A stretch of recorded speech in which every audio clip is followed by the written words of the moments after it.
On a daily basis, what do you do to help contribute to your continued success? Just a habit or a couple of habits that you do on a daily basis. Well, I walk 5 miles a day every day. I train martial arts anywhere from 2 to 4 times a week. So that's 5 to 8 hours a week in addition to the 5 miles that I walk every day. I've changed my Mhm. diet. I joined the bar as an attorney and I drank every single night. Now I drink once a week. I don't even have the taste for it I mean, you look behind, there's lots of stuff there. It's been there for probably a year. It barely gets touched. The humidor is a little emptier than it was, I promise you. That is for sure, because unfortunately, as much as my doctor says I shouldn't do that, I'm like, listen, I can't cut out all things that are enjoyable in life. One thing at a time. Yeah, But just you got to enjoy life. on the personal time, find time for God, whatever that means for you, right? I'm an observant Jew. For other people, that means whatever it means to them, right? So Mhm. time for family, time with God, taking care of yourself health wise. But all of that I was able to do now that I'm a little bit older, now that my business is more established. I no longer work 80, 100 hours a week. I'm not sure that I ever needed to, but at the time, I really felt that I needed to.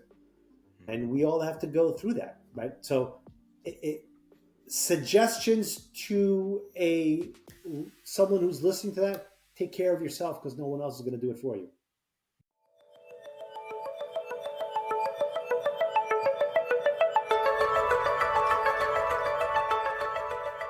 Hey, law firm owners, welcome to the Your Practice Mastered podcast. We're your hosts.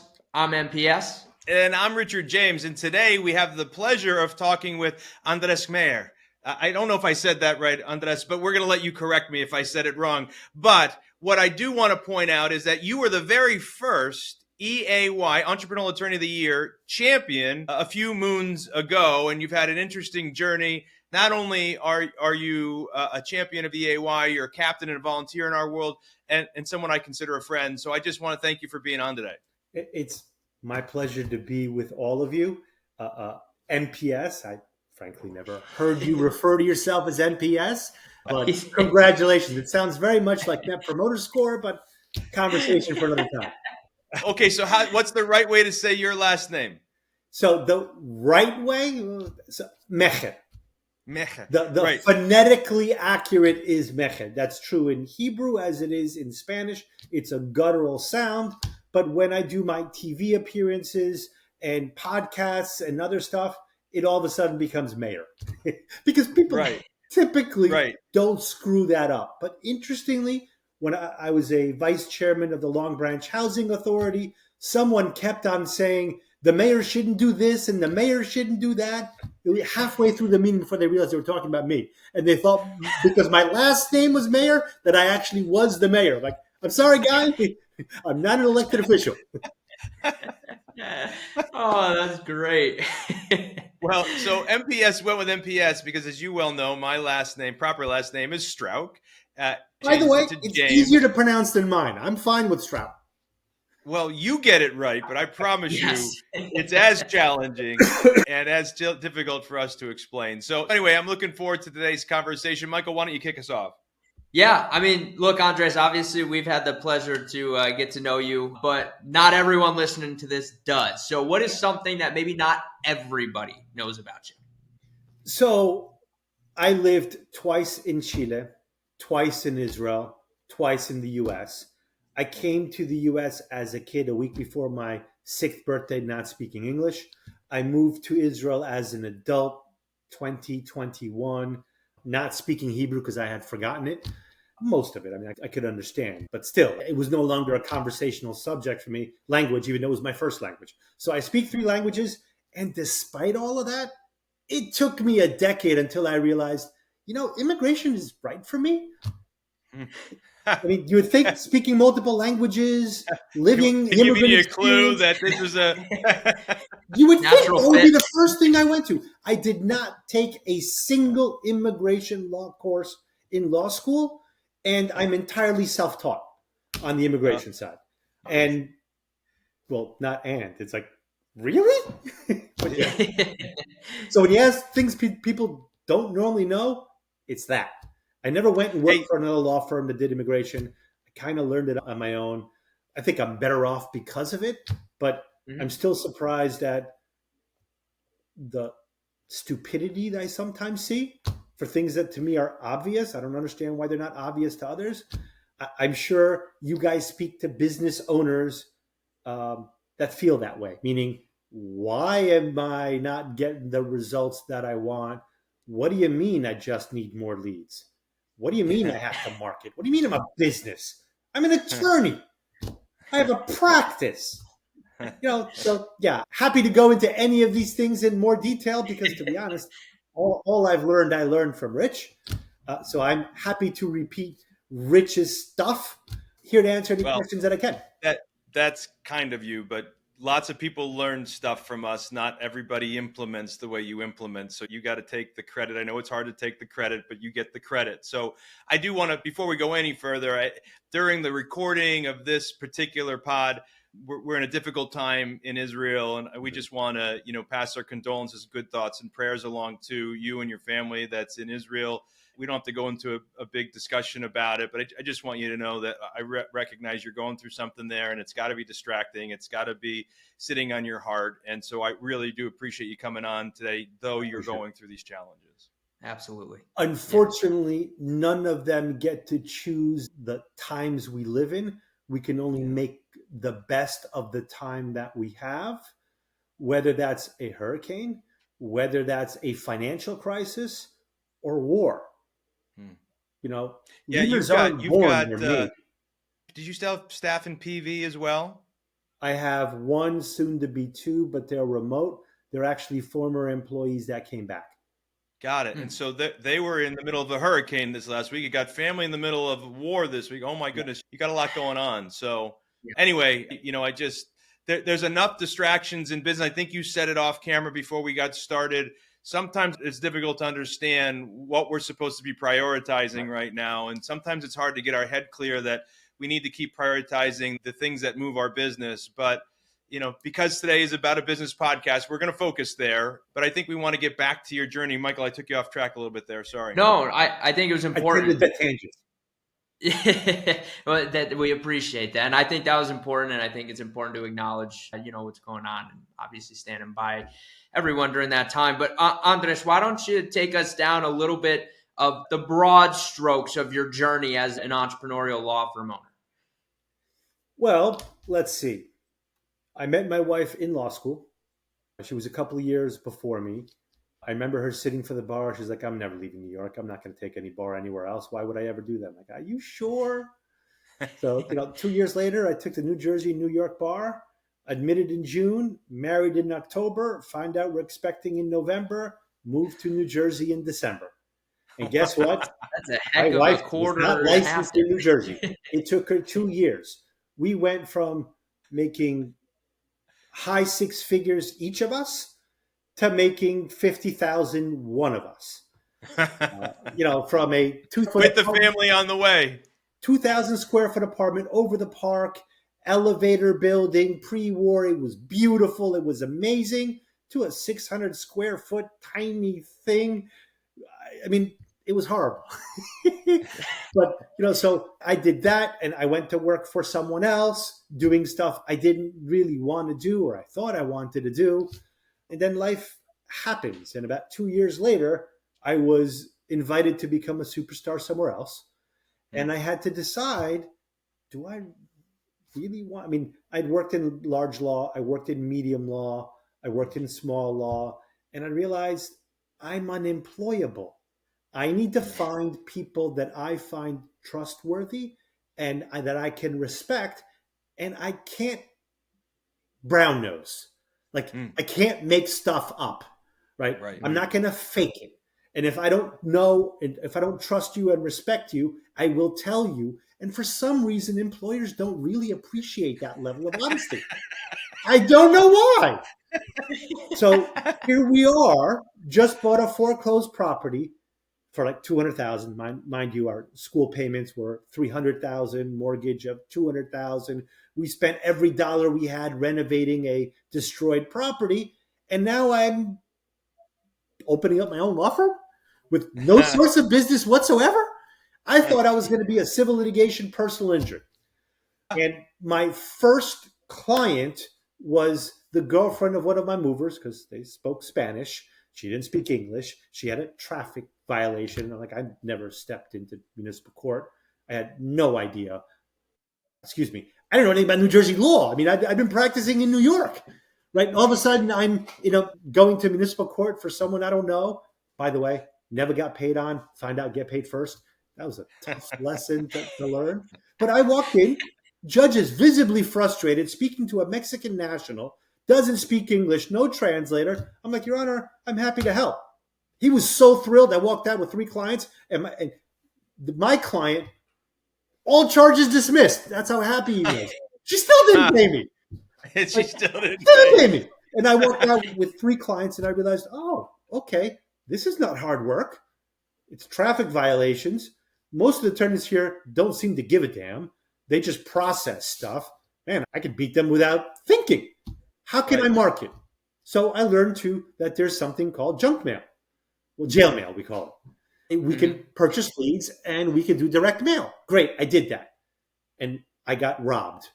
And how did I realize that? Because I was working 9 to 5, and then every single night I would print, handwrite, live stamp, and fill an envelope.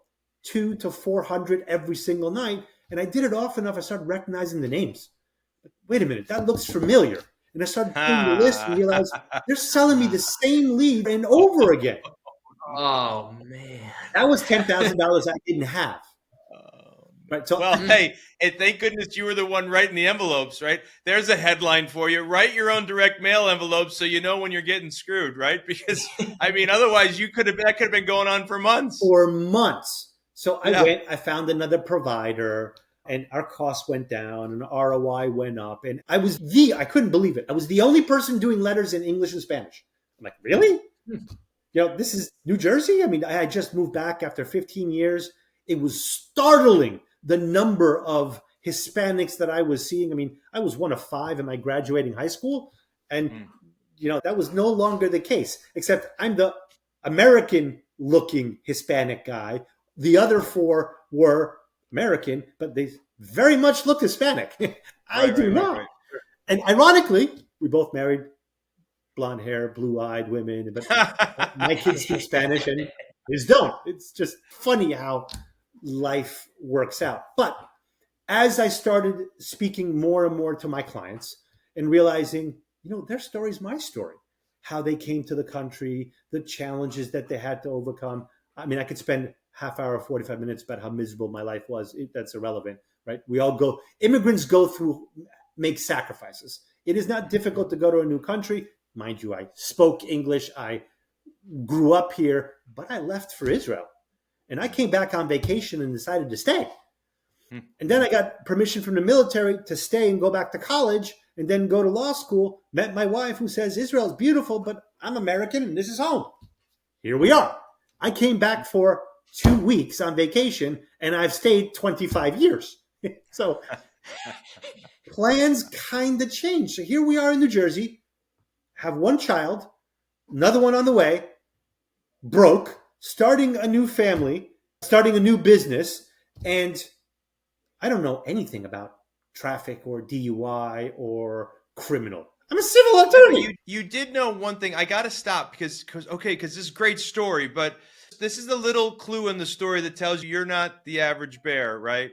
Yeah. Because law firm owners I know, when they're starting off, don't even know that they can buy a list, let alone understand the best way to send mail to the list is in an envelope that's handwritten and live stamped.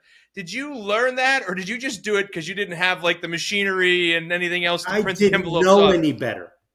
I later learned that there's easier ways to do it, but at the time I had no idea. I'm like, oh, step, there we go. That's another one. Crap. I would sit there and watch TV and 2 or 3 hours after dinner every single night. I mean, it sucked, but I was relatively new back to New Jersey, right? I'd been gone for 10 plus years, traveling abroad, living in New York.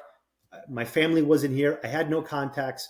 I knew that my family depended on me building the practice. So I had to actually find a way to market. I didn't have any choice. So I became a traffic attorney. Then I became a DUI attorney because it's the most expensive service offering in that court. And I already knew the prosecutors. I'm like, why not?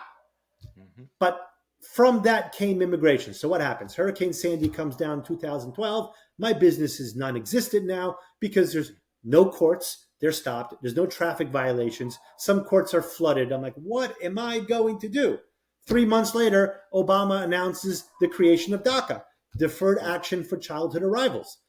Like, oh, I've been interested in immigration. Let's do that. I have a seminar. We choose a seminar at a local school. I was in Long Branch. This was Long Branch High School because they have a large immigrant population. The day we choose happens to later be the day that the policy gets enacted. Local congressman comes. I get 65 clients out of 2 seminars, one in Spanish, one in Portuguese. Light bulb moment. If I can get 65 clients this way, let's go to more churches. Let's go to more events. I hired a community liaison officer, and all of a sudden, we were focusing more and more on immigration, but we were still doing whatever walks in the door law. So we did personal injury, we did workers' comp, we did criminal, we did divorces, we did everything. 2012, my wife's law firm imploded. So she joins the practice, not because we have a need, not because we had income, but because, you know what, working together. So trying to build a family, being a litigator, and she was a litigator, courts are not receptive. They don't care if you have daycare issues. So my kids got to see trials. My kids got to go to court and meet judges when they're 6 months, a year, 2 years, 3 years. Because if they were sick, one of us, they were coming with one of us. So that's why she joined the firm, because she really could. Look, they don't discriminate against young moms, but all of a sudden they're not hiring. It's just funny how that happens. And she's now with us 10 years. You know, we're 2 full-time U.S.-based attorneys.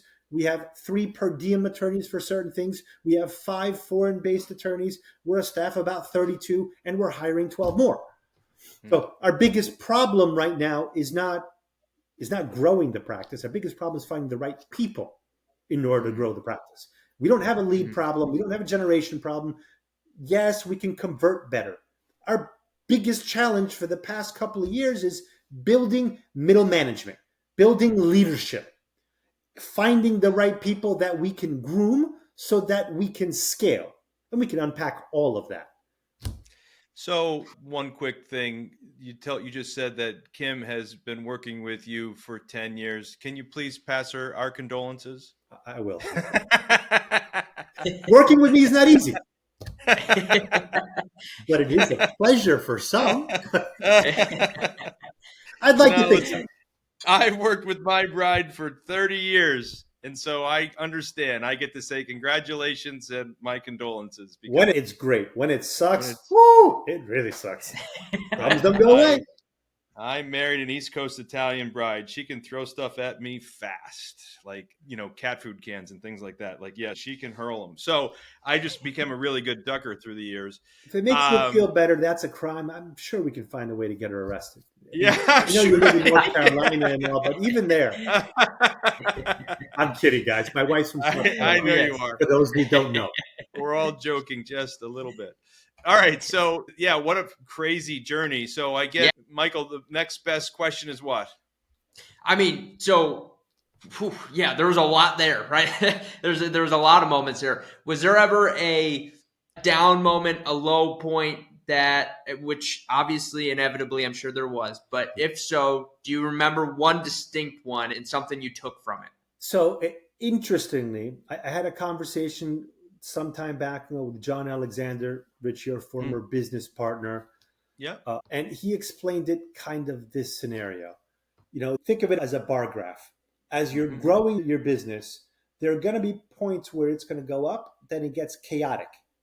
Maybe it goes back down. Chaos. Maybe then goes back up. Well, I'm off camera. But the point is, even growth causes chaos. The system you have today, you're going to break. The people that get you to 500,000 may not be there for 1 million, may not be there for 2 million. We may outgrow the skills that some of our team members have. But as long as the progression is in the right area, and as long as you have the data, and as long as you understand what's happening, you're gonna get periods of chaos. So if your goal is to grow a practice, right? I took it from nothing to about 500,000 without any input from anybody. Yeah, I had some business consultants. All they did is charge me time and money and really didn't do anything. Matter of fact, when I first met Rich, I thought he was nuts. He wanted me to pay him 4 times more than my business consultant. And my business consultant come to my office for 4 hours every Friday. And Rich, I get 30 minutes a month. I'm like, what the hell is wrong with you? How is that possibly a good idea? But here we are 8 years later. So maybe there was something, maybe 9, maybe there was something to that. But during that process, I've changed practice areas, I've changed staff, I've changed offices, I've changed vendors. So throughout that period, there were periods of chaos. But when you have the right data and when you have the right information, chaos is difficult in the moment, but at least having information allows you to make informed decisions rather than guesses. So, yes, if tomorrow I have less leads, I will know that 2, 3, 4 weeks ago, 2 or 3 weeks in the future, I'm going to have less income because I'm going to have less set appointments. And that means there's going to be less hires. And that means there's going to be less money. So in the past, I looked at the bank. Is there money in the bank? Life's good. I can make payroll. No money in the bank. Crap. What do I do?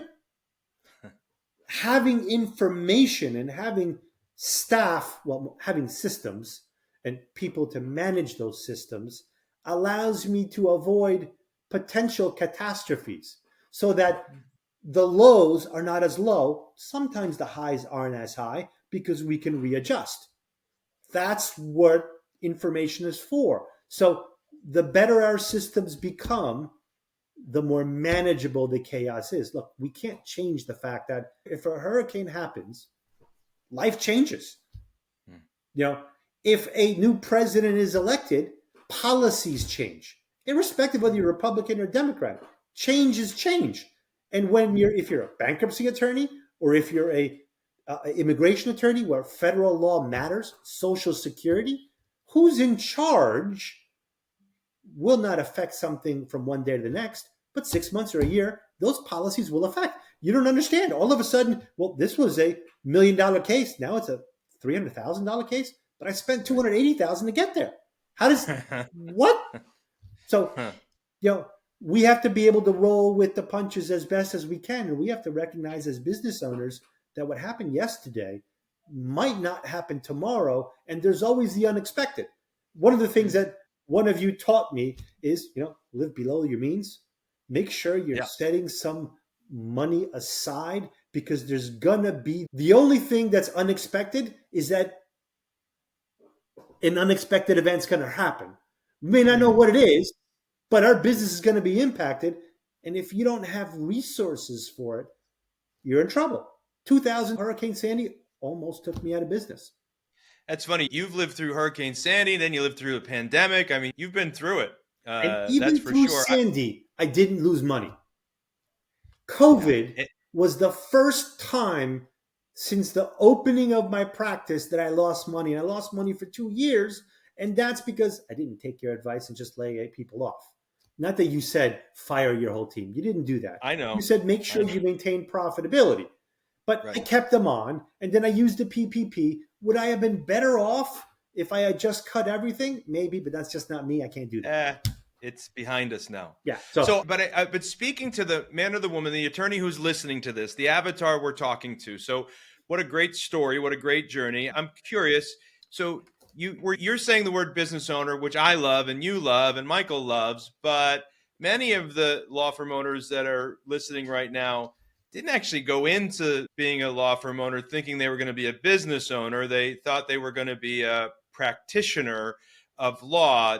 I'm curious, it sounds like, and I think I'm right about this, that you didn't think about being a practitioner of law. You actually saw it as owning a business, or did you not when you first opened your doors? How did you view it? From college on, I always, am I going to be in business or am I going to be an attorney? So I graduated Rutgers University. I got a full ride scholarship at their honors program, which I left when I went to Israel. Huh. I abandoned all of that. But I was working towards a joint undergraduate and MBA. It was a 5-year program. Okay. Which I left because I hated statistics. Oh my God, I took that course 3 times and I couldn't handle it. But I wound up leaving. I moved to Israel. I came back and I said, I just want to finish as quickly as possible because I have military obligations. Let me do this in 2 years. I dumped the program and I just graduated. Then I went to law school and I started focusing on a joint JD MBA. I went to Brooklyn Law School. They have a joint program with Baruch College. And I was fine. But after 5 years of working 7 days a week, working full-time when I was an undergraduate, studying at night, and working full-time in law school and studying at night, I didn't have the energy to do another year. I just wanted out.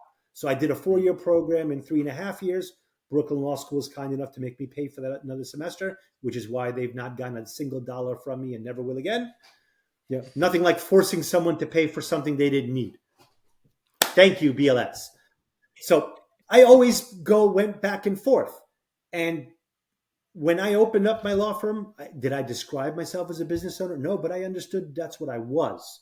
So I was in business and I had no choice. I could sit back and wait for people to walk in. That didn't work very well. So I had to go out and find where people were and what kind of business I was in. And I was always looking for, how can I advertise? How can I market? I didn't even understand that those were the terms. I was just looking about, how can I inform? There are people out there that have a problem. How can I let them know I'm here to solve their problem? Yeah, so what's interesting is this point of difficult times are going to find you. Like, you can't hide from problems. There's no hiding under the desk. They are going to find you as an individual. They're going to find your business somehow, some way. But you seemed, and I believe it was because of your understanding that you owned a business or the studying that you did, that you developed a temperament about it. Even when you were learning, like you said, you learned from John Alexander all those years ago, his example or explanation of it.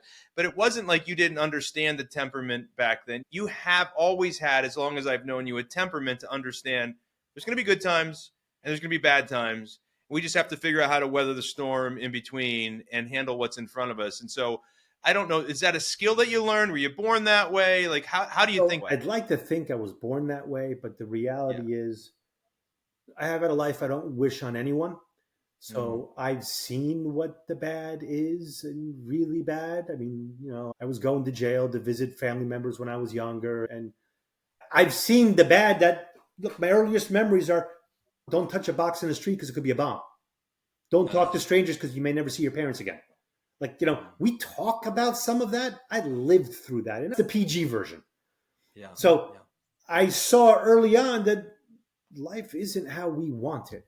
We can I had a great month in October. So let me extrapolate that every single month will be as good as that or better. I mean, yeah, you could do that. You're going to be disappointed for most people. So you got to plan. We actually, you and I know people who have done that. Oh, yeah. You and I know people who have done that and who have thought that their best October was going to be their best November. And maybe they were right and it was their best November. And then and all that did is reinforce their bad decisions. And then they had their best December. And then they started increasing expenses and payroll and all these things to build up their infrastructure and operational expense. And then whammo, January or February is terrible. And then they get saved a little bit in the next month in March, but then they have a bad one in April, May, and June. And before you know it, they're like upside down. And they think it started in June, but it really started in October when they made the decision that it was just going to be on a great path from that point forward. You agree with that? So what I've learned, it is very difficult for us as humans to learn from the mistakes of others. Mm-hmm. So we have to learn from our own mistakes, which means we have to make a lot of mistakes earlier on when those mistakes do not destroy us. Yeah. Because there's just no alternative for experience. There's somebody we both know that is going through that right now. I've told him not to do what he did. He did it anyway. Okay. He had 2 good months. He's had 2 bad months. His expenses are ballooning. He's going to have a problem in 2 to 3 months. Unless his large, hopeful expectations materialize. The reality is it never materializes that way. So, we always have to hedge. We can't, push ourselves that much. And yes, I've had to learn it because I made that mistake myself. I can't tell you how many times I increased, life is good. We just had two good months. We're approaching the end of the year. What happens? Let's hire 4 more people. This is our slowest time of the year. What happens? You increase expenses at the same time that income goes down. What happens comes January? You have less hair. Oh, sorry, too late. Yeah. I tell you, so for me, it wasn't this business. It wasn't the funeral business. It was the pet supply business that I owned. And that was inventory, not staff. And so I used to have yellow legal pads full of notes, projections, convincing my wife why we need to take on the next line of credit to be able to buy the next batch of inventory, because the new customers that have it have already pre-ordered it, and how it was it's already sold and everything is good. And then before you know it, we ordered the next batch of inventory. The customers did pre-buy it, but the batch of inventory got stuck on a ship on the way from China, and it was delayed by 6 months. And by the time it got here, 85% of the orders canceled, and we couldn't get them to buy it again. And now I got a warehouse full of inventory that I borrowed on credit, and I don't have the money to pay for it, and now I'm more and more in debt, right?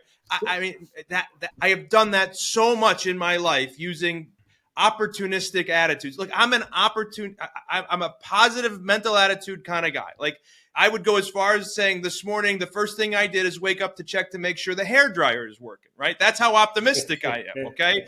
But it has gotten me in trouble at times in business, being too optimistic and not having enough realization of what's actually happening. And what you said earlier is having that data has been able to give you clarity on what's really going on. And so I don't know, I get a little hot there because I see so many law firm owners go through this, right? I just met with one the other day.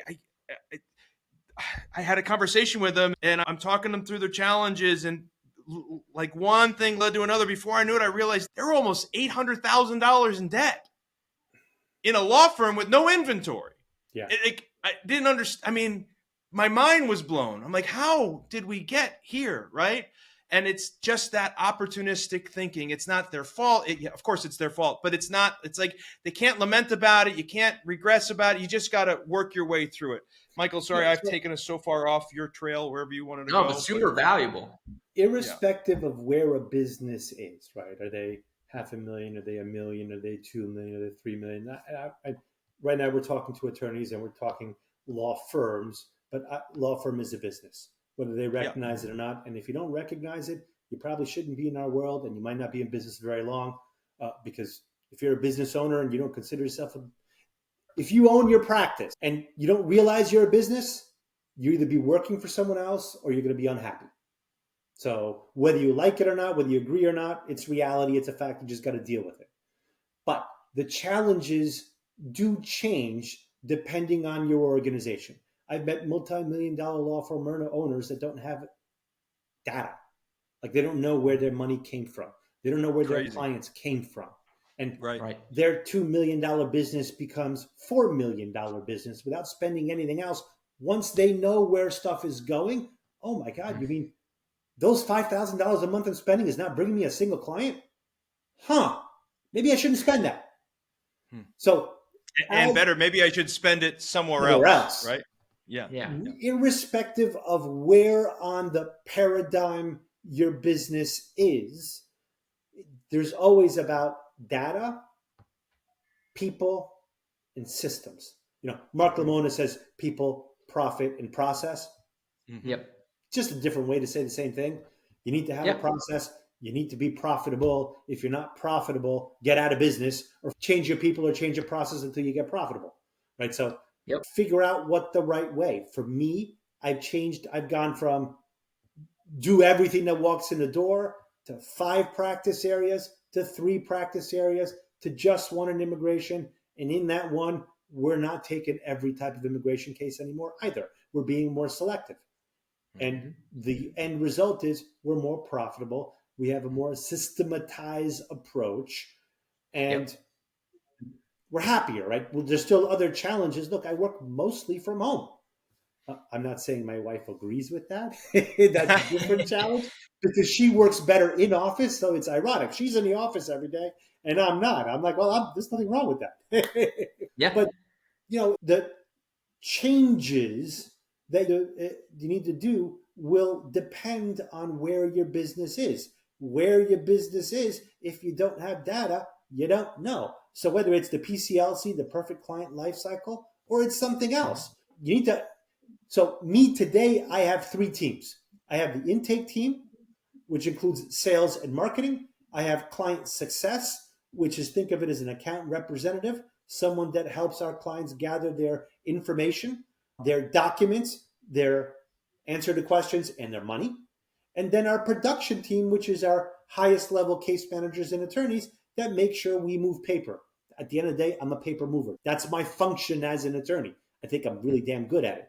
But one of the things that we're good at is determining who we can help and who we can't. Qualifying. Right. Like, again, self-taught. I don't understand why people don't focus on that, but most attorneys don't.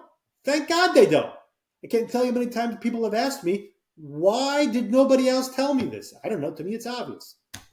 Well, and we're getting to the end, but I want to point out one thing that you said. You kept cutting down the number of practice areas you offered, yet your firm kept growing. And the more you've narrowed your practice area scope, as long as that scope still had a decent demographic for you to serve, a number of available clients to you, you've been able to grow your business and grow it more profitably, and more clearly identify the qualified types of clients that you actually want to work with. And so that in itself is like a lesson. Like that, we could just cut that out, give that, and that is like, do that, right? Just focus on the highest, most profitable clients that you can build a process around, and your business will be stronger and better because of it. And it solves an awful lot of problems if you can do that. It takes a while to learn, and it took you a while to get there, but here you are today. Kicking and screaming. Because some of these are high value cases. Like some of these criminal cases are $20,000, $30,000 a piece. So initially we went off counsel. We took in the case, or we split it with the firm that we referred it to. But our clients kept on complaining that their phone calls weren't being returned. They were late in court, meaning we baby our clients and other law firms do not. And they kept on complaining that their level of service was less than ours. And I said, you know what? It's just not worth the aggravation. So we stopped doing it. We just referred them. Listen, go work with them. We don't hire us, work with them. And look, this is what you got to deal with. On the immigration side, removal work was our highest value cases. But with the government dysfunction, it was our highest cost case. So our profit was practically non-existent. I mean, we still don't track our time, so we're not 100% on that data. But we know just because it was $20,000, we weren't making $20,000. Right. And it was about being a bottleneck in the rest of the place. Hey, Michael, I want to keep us on time. Where do you want to go from here? Yeah, I mean, so I think, Andres, for you on a daily basis, what do you do to help contribute to your continued success? Just a habit or a couple of habits that you do on a daily basis. Well, I walk 5 miles a day every day. I train martial arts anywhere from 2 to 4 times a week. So that's 5 to 8 hours a week in addition to the 5 miles that I walk every day. I've changed my diet. I joined the bar as an attorney and I drank every single night. Now I drink once a week. I don't even have the taste for it. You look behind, there's lots of stuff there. It's been there for probably a year. It barely gets touched. The humidor is a little emptier than it was, I promise you. That is for sure, because unfortunately, as much as my doctor says I shouldn't do that, I'm like, listen, I can't cut out all things that are enjoyable in life. One thing at a time. Yeah, you got to enjoy life. On the personal time, find time for God, whatever that means for you, right? I'm an observant Jew. For other people, that means whatever it means to them, right? So time for family, time with God, taking care of yourself health-wise. But all of that I was able to do now that I'm a little bit older, now that my business is more established. I no longer work 80, 100 hours a week. I'm not sure that I ever needed to, but at the time, I really felt that I needed to. And we all have to go through that, right? So suggestions to someone who's listening to that, take care of yourself because no one else is going to do it for you.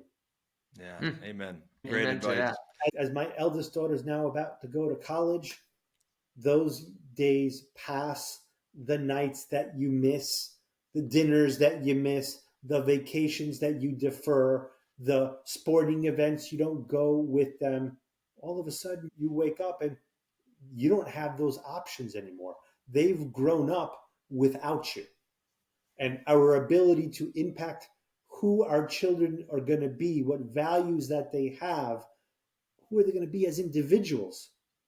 We only have 18 years for the most part, right? So find the time. Make sure your business or your practice, whatever term you want to use, does not become the entirety of your world. Because if that's gone, then so is all meaning for you. So find meaning with God, with your family, with your friends, whatever that works. Find meaning for who you are and what you are outside of your profession. Because at some point, look, now, Rich, you know, but I haven't commonly shared this, right? I've suffered lately with anxiety and panic attacks. I went on vacation on a zip line. They thought I was having a heart attack. Right? I'm like, are you kidding me? I've done this a dozen times. So all of a sudden, something changes. And if you define yourself by that one thing and you don't have it, well, some people take their life. Right? So take care of yourself, take care of your family, and understand you can learn more about all of this, how to take a business. You're working for someone else and you want to figure out how to go on your own. You're on your own and you're just starting out. You've been on your own for many years, but you haven't gotten the success that you wanted, but maybe you're comfortable. Maybe you make $500,000, you keep 200,000, but you're in Louisiana and 200,000 means a whole lot more than it does in New Jersey. I'm not saying that 200,000 isn't a lot of money, right? That's not my point. But when your taxes are $30,000 a year, everything kind of changes. So figure out who you are, figure out who you want to be, and take time for what matters, family and yourself, because the business will be there. Great advice. Very well. I love it.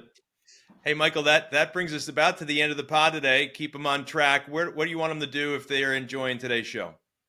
Yeah, I mean, look, to the law firm owners that just listened today, first off, geez, so many great lessons throughout this entire podcast today. So, Andres, I appreciate that. Yeah, very good. But for all those listening, if you got some value today, make sure to hit that like button. Depending on the platform you're listening or watching on, hit that subscribe or follow button, turn those bell notifications on, and then comment down below. Give some love to Andres for just the value he dropped today, because wow, there was a lot of lessons, and we just appreciate you taking the time to be on today. And I'm happy to answer any questions. Anybody that wants to reach out and have a conversation. I mean, I can't promise to give you hours and hours of time, but 15, 20 minutes, I can always do. It's a good question, though, Andres. How would you want them to reach out to you? Please don't give your cell phone number, but how would you want them to reach out to you?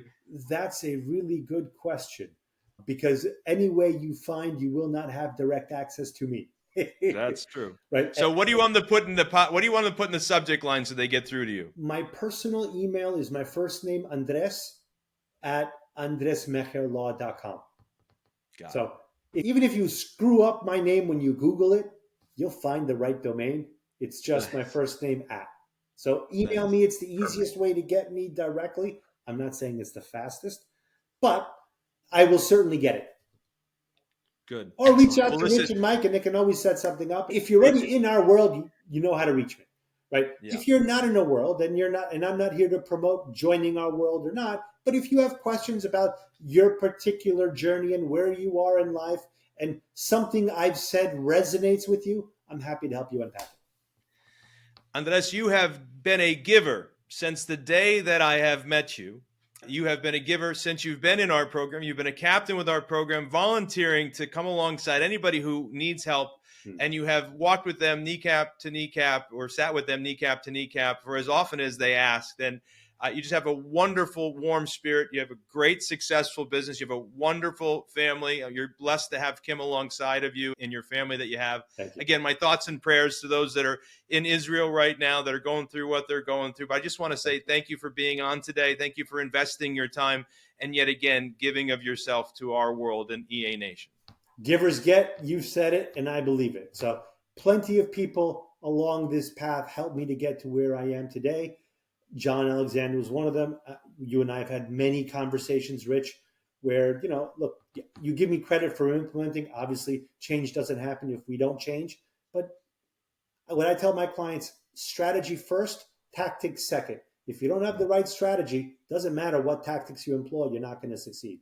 So thank you for giving me the strategic advice when I've needed it, so that I've been able to tactfully implement them. So thank you.